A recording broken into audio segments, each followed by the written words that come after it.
G'day, my name is Peter. I'm a landscape and car photographer based in Melbourne, Australia. But these days I would describe myself equally as a reforming workaholic who fell victim to extreme ambition and overwork and then subsequently burnout. So that's what we're going to talk about in this video, particularly the number one thing that really helped me to overcome the scourge of overwork and burnout. Now, I was extremely ambitious as a young boy, and so becoming a workaholic occurred sort of organically for me. I began earning my own money at the age of 8 when I started selling handmade letter openers to the local neighbours, carved out of 6-inch nails, secured from my dad, who was a builder most of his life, as well as selling golf balls collected around the perimeter fence from the local golf course a few doors down from our house, and selling them to people on the course and the pro shop. But then one day when I turned 13, I somehow got it into my head that the local gym in our town needed somebody just like me to help them manage the place. The hubris. So what I did was I called them every day, pretty much for 2 weeks. I don't know why I got it into my head that I needed to work at the gym. I guess I just didn't want to follow what the other kids were doing paper rounds or working at the local supermarket. But anyway, I called them every day for 2 weeks until finally the owner of the place agreed to meet me. Whereupon he hired me. I remember him saying, "I've got no idea what you're going to do here, kid, but with that level of persistence, I would be a fool not to hire you." That little weekend and evening job, earning a paltry $3 an hour, cleaning the place, doing odd jobs and mowing the lawns, allowed me to pay cash for my first 2 motorcycles as a young teenager and to fund the my entire first camera kit, comprising mostly of this, my original Ricoh XRP, this very camera, complete with a handful of lenses, motor drive, and a flash unit. I still have the flash as well. My full-time career, though, kicked off one bright August day in 1994 when I decided to get up from class, grab my things, and head straight to the classroom door. Whereupon my teacher whipped around and said, "Where the hell do you think you're going?" To which I replied, "I'm leaving." I was just 16 at that time, and my life from there on changed irrevocably. The thing was, I was so desperate to join the real world, and even though I was a straight-A student, I decided in that moment that the teachers who clearly hated their jobs, the bullies, and that depressingly grey environment could hold me no longer, not a day longer.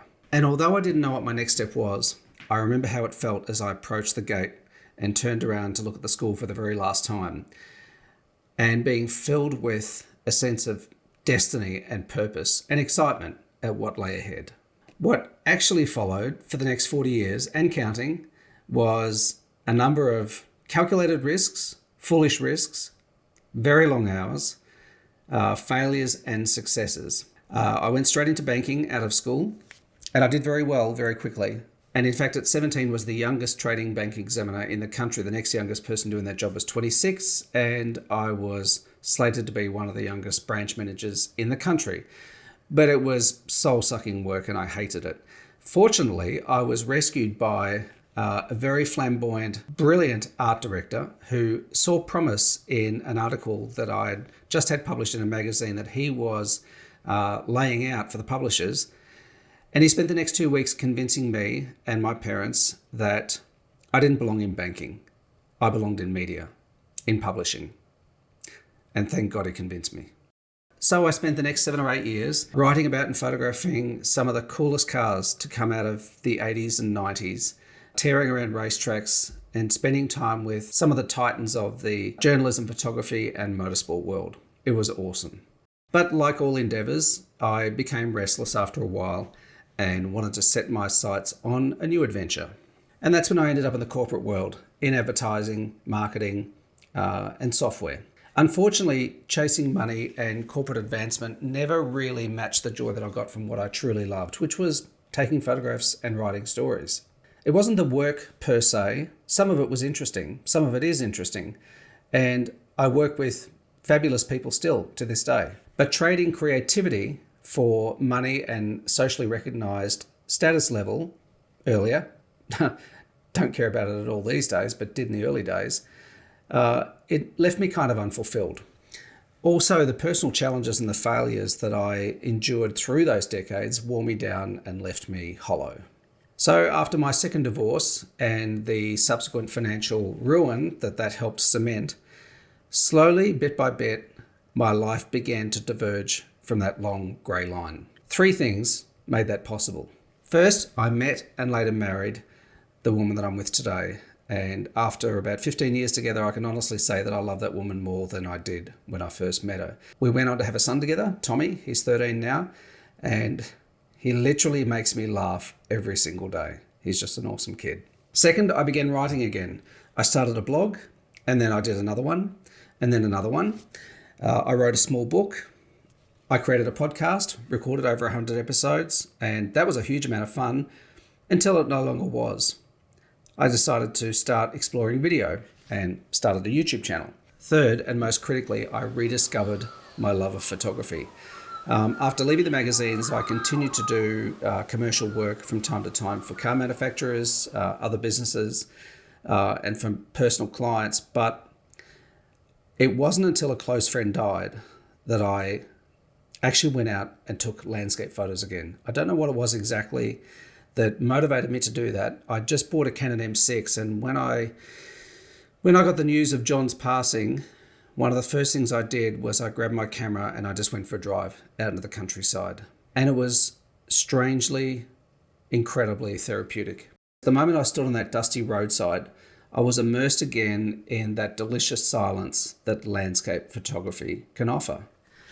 And I think this is the real lure of this kind of photography. It's the peaceful solitude that it offers, where you can be out there in the landscape with just the occasional breeze rustling through the leaves, the sound of crickets and birds and frogs in the distance.